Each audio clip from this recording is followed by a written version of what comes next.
म्हणजे उपयोजना करता येईल याची सविस्तर माहिती विविध साहित्याच्या किंवा गोष्टीच्या गाण्याच्या माध्यमातून तुमच्यापर्यंत आज पोहोचवली जाणार आहे आणि ती पोहोचवण्याकरता शासनाचे प्रतिनिधी म्हणून हिंगोली येथून आलेल्या सोनवणे मॅडम आणि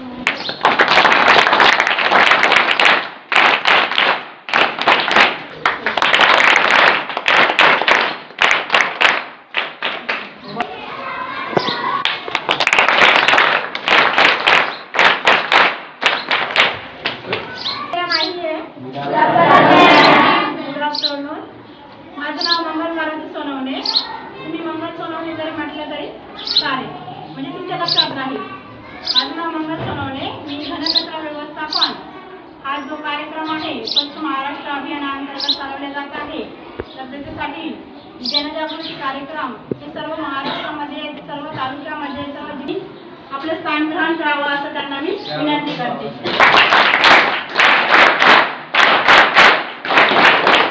तसेच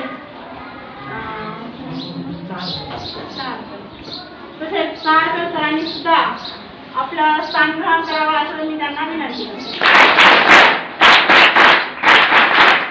पक्षीच्यातून दिसतो की तो दूर काय करतो, पूर्ण आकाशामध्ये फैलतो. मग ती चालत असताना काय होते, तिला पायाला ठेच लागते आणि ती काय करते, आकाशामध्ये वरती बघते. वरती बघितल्यानंतर तिला असं दिसते की आकाश पूर्ण धुळकट झालेलं आहे.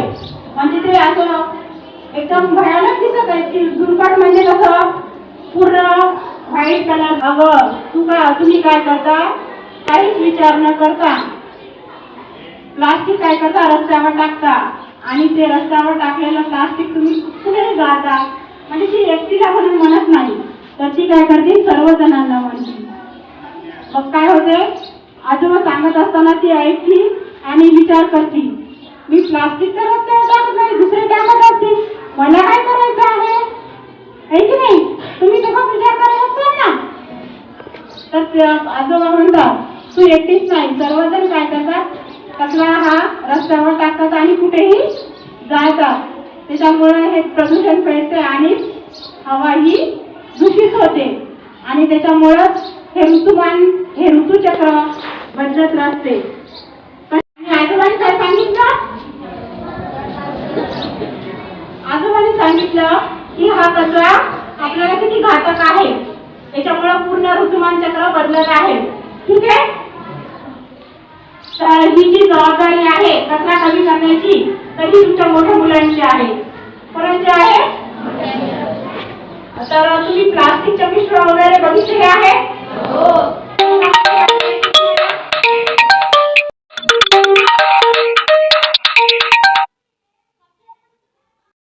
ठीक आहे. ओल्या कचऱ्यामध्ये काय करायचे बेटा. हा. सुक्या कचऱ्यामध्ये काय येते. हा. त्याच्यामध्ये काय काही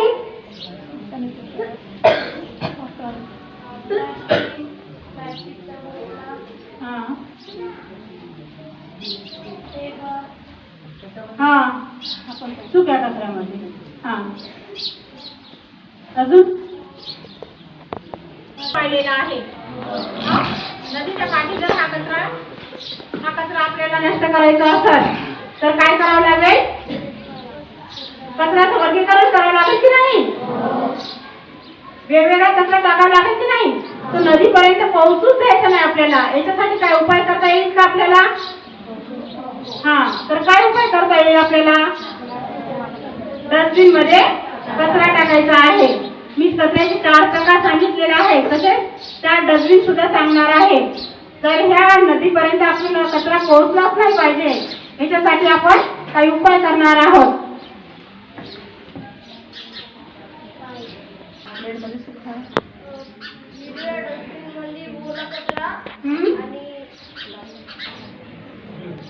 ब्लू कलर वरती सुका कचरा आणि साऱ्या डस्टबिन वरती घातक कचरा. हा.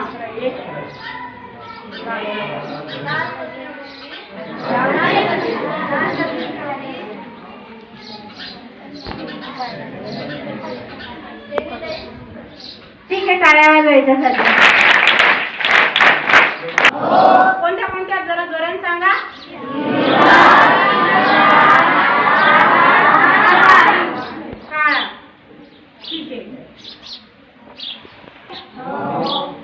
चार प्रकार सांगा.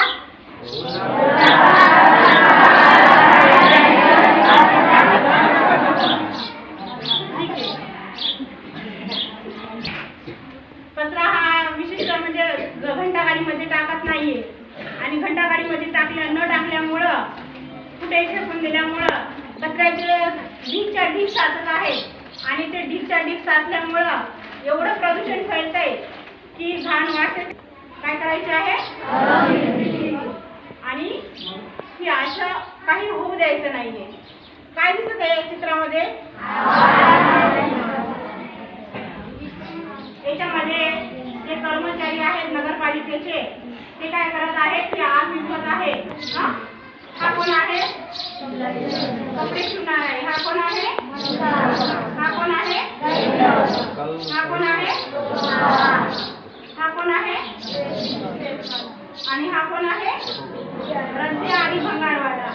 आणि ही जे आहे बोरीन आहे जे की जुने कपडे घेते आणि त्याच्यावर भांडे वगैरे विकते. ते सांगण्याचा उद्देश आहे की जे जुनं असते समजा ते सोनं असते असं तर म्हणतातच, परंतु काही वस्तू ज्या आहेत आपण स्वतः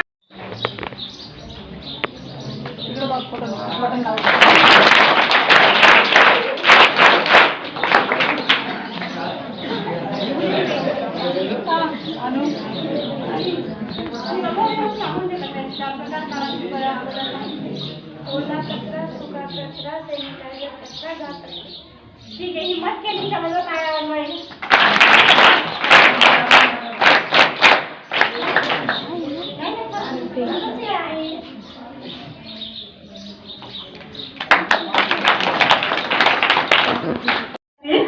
शाळेत जाते. शाळेत गेल्याच्या नंतर मी जसं सांगितलेले आहे तसाच कार्यक्रम त्यांच्या शाळेमध्ये पण घेतला जातो. त्यांना कचऱ्याचे वेगवेगळे प्रकार सांगितले जातात, वेगवेगळ्या डस्टबिन सांगितले जातात. पण ती काय करते, ऐकते तेव्हा आणि तिला गिफ्ट सुद्धा मिळते. पण घरी गेल्याच्या नंतर ती काय करते, कचरा पुन्हा काय करते, जिथे टाकायचं तिथेच टाकते, म्हणजे डस्टबिन मध्ये टाकत नाही. परत जिथं घंटा गाडी येते तेव्हा घंटा गाडीमध्ये येत नाही की भरलेला आहे का कचरा. तर खरंच तिला आपल्या शाळेमध्ये गेल्याच्या नंतर दिसते की अरे ओल्या कचऱ्यामध्ये म्हणजे ग्रीन कलरच्या याच्यामध्ये ओला कचरा टाकलेला आहे, ब्ल्यू कलरच्या डस्टबिन मध्ये सुका कचरा टाकलेला आहे आणि रेड कलरच्या डस्टबिन मध्ये सॅनिटरी कचरा टाकलेला आहे आणि घातक कचरा ब्लॅक कलरच्या डस्टबिन मध्ये टाकलेला आहे. परत ती विचार करते आणि घरी जाते की आपण काही घरी असं हे तर करत नाहीये ना, जे चुकीचं तर करत नाहीये ना. तर ती विचार करते आणि म्हणते की कसं आहे, तिचे पप्पा असतात ते पेपर वाचत असतात. तिने ठरवलेलं असते, बाजूच्या मैत्रिणीला सुद्धा सांगते का ग आपण शाळेमध्ये जे हे केलेलं आहे ऐकलेलं आहे ते घरी जाऊन तुम्ही उपयोग करता का. तर बाजूच्या मैत्रिणी सुद्धा तशाच म्हणतात की काय नाही ग, ऐकायचं आणि सोडून द्यायचं, पण असं करणं हे गलत आहे. नदीमध्ये फैलणार नाही आणि ती नदी म्हणजे वापरण्याची म्हणजे योग्य प्रकारे तिचं पाणी वाहतं राहणार आहे, म्हणजे ती स्वच्छ होणार आहे. पहिला कोणता आहे? रिड्यूस. दुसरा कोणता आहे? रियूज. हे छोटे कपडे आहेत, समजा छोटे कपडे जर आपल्याला झाले आणि मोठे पण झाले तर कसं त्याचा यूज जर आपल्याला करायचा असला तर मोठ्या भावाने आपण काय करणार आहे, आपल्याला मोठे झाले तर मोठ्या भावाला देणार आहे, छोटे झाले तर छोटा यूज. दुसरा आहे रिसायकल. जर जो म्हणतो नदीमध्ये जर रिसायकल सेंटर आपण काय केलं असतं, कचरा जर रिसायकल केला असता तर ही वेळच नसते आली की नदीमध्ये त्याला काय दिसतात का, जे प्लास्टिकचे पुष्टे असतात भंगार त्याकडे दिले असते, त्याचा पुनर्वापर केला असता तर काय केलं झालं असतं. आपण व्हिडिओ बनवणार आहे, जो व्हिडिओ बनवताना तुला हे आलं पाहिजे.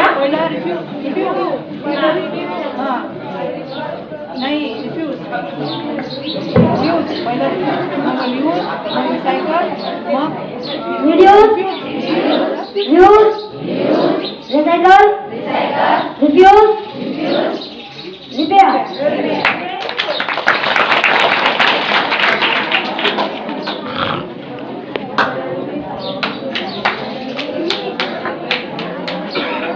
प्लास्टिक फेकी.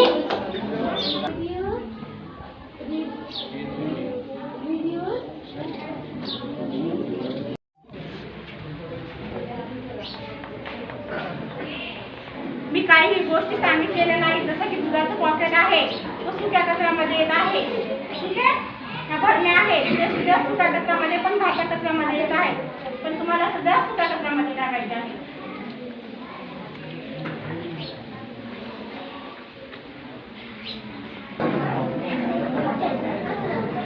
मी जी नदीची गोष्ट सांगितलेली आहे तर ही अशी तुम्हाला स्वच्छ नदी उठा लवकर. हा, पहिले ना मुली येऊ द्या, नंतर मुले येऊ द्या. काय आहे ते सांगायचं आणि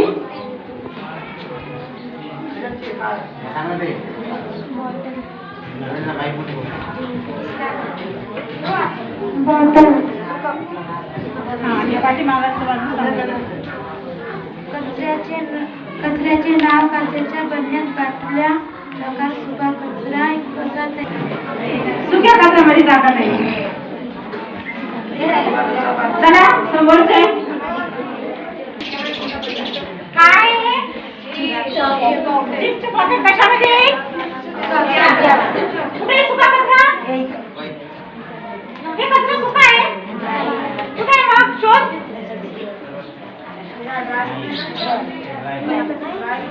काय वाजवायचं याच्यासाठी का काय करायचं? काय आहे? कशामध्ये टाकायची?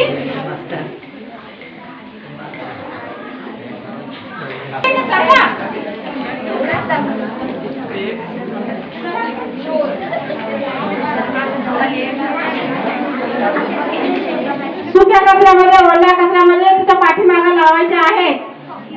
काय आहे ते? घातक कचरा आहे. व्यवस्थित टाकला. चला मुलींनी लवकर उठा. तुम्हाला जेवढा वेळ असाल तेवढा माझा कार्यक्रम लांबत जाईल आणि तुमचा ब्रेकचा टाइम संपून जाईल.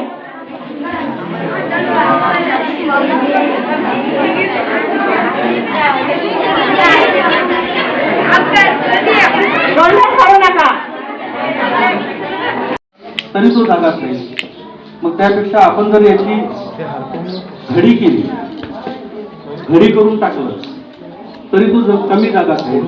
पण घडी केलेली प्लॅस्टिक असल्यामुळे खूप होते. मग त्याला इलाज काय? मग त्याच घडीची जर आपण गाठ मारली तर अतिशय कमी जागेत जास्तीत जास्त पुढे मारू शकतात. माध्यमातून तुमच्यामध्ये जनजागृती त्यांनी केली आहे. परंतु ज्या ज्या विद्यार्थ्यांना बक्षीस मिळालं, मॅडमनी एक गोष्ट सांगितली रियाची, त्या रियासारखं करू नका.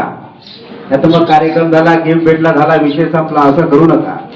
ज्या काही सूचना मॅडमनी दिल्या, आता तुम्ही सध्या शाळेत आहात तर त्याची सुरुवात तुमच्या स्वतःपासून तुम्हाला करायची आहे. कशा प्रकारे आपण कचऱ्याचं संवर्धन केलं पाहिजे, त्याचा विल्हेवाट कसा लावला पाहिजे आणि खरंच शाळा आणि आजूबाजूचा परिसर स्वच्छ ठेवीन.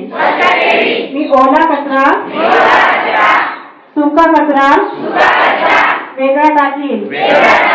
मी प्लास्टिकचा वापर कमी करायचा प्रयत्न करीन. मी जुने डबे, कपडे, कागद पुन्हा वापरणार आहे. मी कधी कचरा रस्त्यावर, झाडाजवळ किंवा जनावरांच्या वाटेत टाकणार नाही. मी